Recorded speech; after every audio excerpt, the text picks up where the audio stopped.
ఈ వాటి నుంచి తెలంగాణలో రైతు భరోసా, ఇందిరమ్మ ఆత్మీయ భరోసా డబ్బులు జమ కానున్నాయి. రైతులు, రైతు కూలీలు ఖాతాల్లో నగదు వేయనుంది సర్కార్. రాష్ట్ర వ్యాప్తంగా ఈ వాటి నుంచి విడతల వారీగా రైతు భరోసా, అలాగే ఇందిరమ్మ ఆత్మీయ భరోసా నిధులను లబ్ధిదారుల ఖాతాలో జమ చేయబోతుంది. 5 లక్షల మంది రైతుల ఖాతాల్లో రైతు భరోసా నిధులు పడనున్నాయి. రైతు కూలీలకు ఏడాదికి 12,000 సాయం అందించనుంది. మండలానికి ఓ గ్రామం చొప్పున 606 గ్రామాల్లో 4 పథకాలు అమలు కానున్నాయి. మార్చి నెలాఖరులోగా రాష్ట్ర వ్యాప్తంగా 12,000 గ్రామాలకు పథకాలను అందించనుంది. మొత్తం 70 లక్షల మంది రైతులకు రైతు భరోసా నిధులు పడనున్నాయి.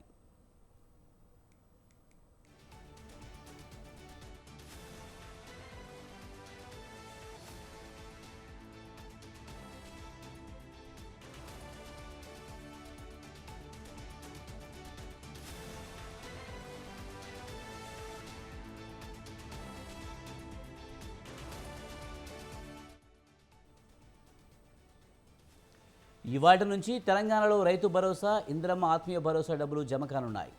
రైతులు, రైతు కూలీలు ఖాతాల్లో నగదు వేయనుంది సర్కార్. రాష్ట్ర వ్యాప్తంగా ఈ వాటి నుంచి విడతల వారీగా రైతు భరోసా, అలాగే ఇందిరమ్మ ఆత్మీయ భరోసా నిధులను లబ్ధిదారుల ఖాతాలో జమ చేయబోతుంది.